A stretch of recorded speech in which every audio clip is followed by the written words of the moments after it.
All right, guys, today we're talking about prop betting, specifically prop betting in the NBA, but a lot of these techniques can be used in many other aspects of gambling and prop betting, especially the NFL. If you're unfamiliar with prop bets, they are short for proposition bets, and they're bets that happen within the game and don't necessarily rely on the outcome of the game to determine who wins. It's very similar to DFS or fantasy in that aspect, where you're just betting on players and their statistics and not the outcome of the game. This is why we've seen prop betting become so popular, because a lot of the new sports bettors have a fantasy DFS background, and this fits really well. Over at the Sportsbet Army, we've got a really good prop tool, as well as on the Sharp app, where you can look at different books and see what the different props are at each book.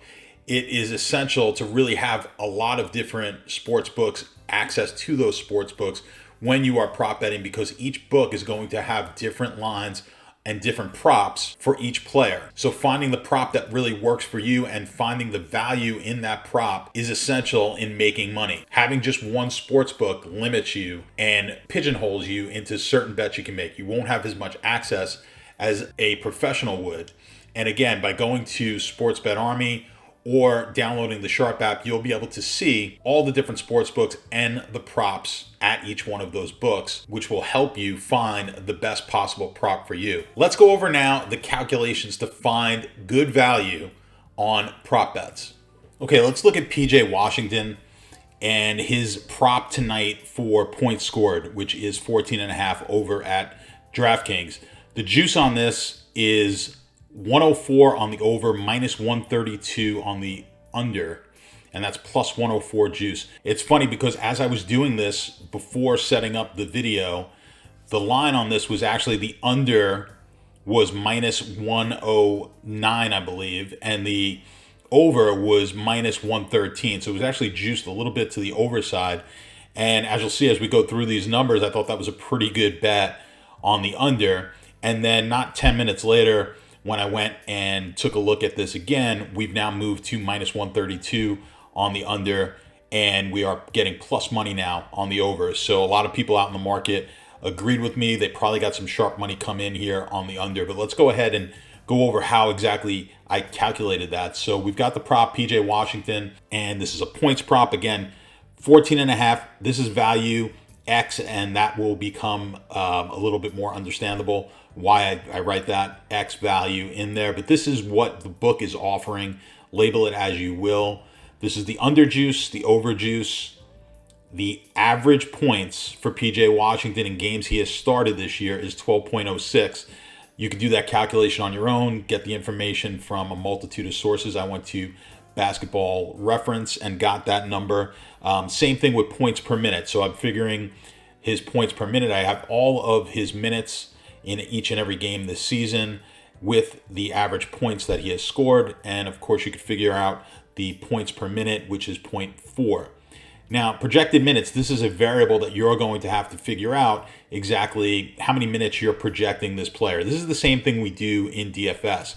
The most important thing in DFS is getting the minutes right on a player. Well, the same thing here on a prop. If we can guess the minutes, we can get close to where we think the specific prop is going to land, and in this case, the amount of points that PJ Washington is going to score. So if we like 30 minutes as a projection, he should score 12 points on average because of the 0.4 points per projected minute. Now, if you go over to the DFS Army, you could use their projections on minutes, and I did take a look at DFS Army, and DFS Army has him at 35 projected minutes. So if we actually changed our projections to 35, that actually gets you closer to the 14 projected points that DraftKings has as a prop. But let's kind of stick with 30. His average has been about 30 minutes per game. I'm going to stick with the 30-minute projection. So if we do that, we project 12 points in this game. Standard deviation is going to be the standard deviation in points in each and every game. Again, if you have that list, and you can get it from a multitude of sites, as I said, if you have a list of every single game and each point or the point total that PJ Washington has in each one of these games, you could do a simple standard deviation calculation on those numbers, and you'll come up with the standard deviation for points scored for PJ Washington in a game. Now, once we have that information, this is the key formula that we are going to be using. It's a normal distribution. What a normal distribution is a bell curve. You've seen the bell curve where the majority of the data is going to be in the middle, the top end of the bell. And then, of course, you've got further out, 1 standard deviation, 2 standard deviations away from the mean is where you're going to have the outliers. But closer to the mean, which would be the middle, is where you're going to get the largest distribution, most probability of score. So in this case, if the mean is his projected points of 12, that would be what he averages every time if we get that 30 minutes correct. Then most of the points are going to be scored somewhere within 1 standard deviation of that mean. So that's all this calculation is figuring out, is what's the probability that this player scores 14.5 points. So in Excel, this is really easy to do. If I go to an open cell, you'll be able to see what I did here. You go to the function button right there, and you can scroll down to norm dist, which is the formula that I'm using. And you'll see we've got 4 different tabs that we can fill in. We've got the X, the mean, the standard deviation, and the cumulative. X is going to be the B2, which is 14.5, which is what the sportsbook is looking for. That's the number that we're trying to project. Can we get above or below that 14.5? The mean is going to be what this player scores on average, and we are putting that right now at 12 points. Standard deviation is exactly what we said it was. It's the standard deviation of points scored for this player. And then cumulative, you're going to put as true in this case.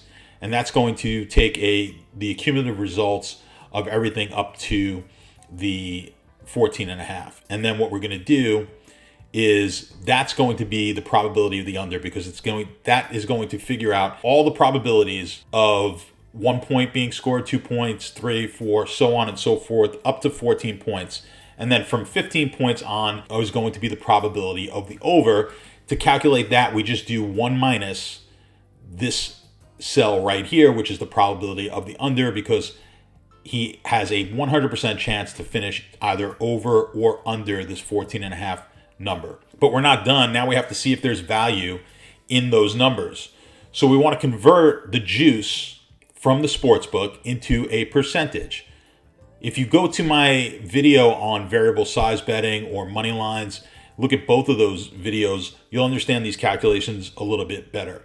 To do the calculation now for the under, this is the probability the book thinks PJ Washington will score less than 14.5 points. Right now, at minus 132, that is a 57% chance of going under. That's the implied odds here.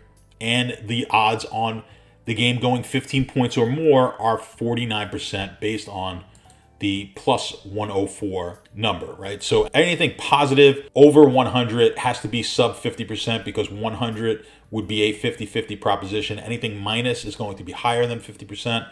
Any plus number is going to be lower than 50%.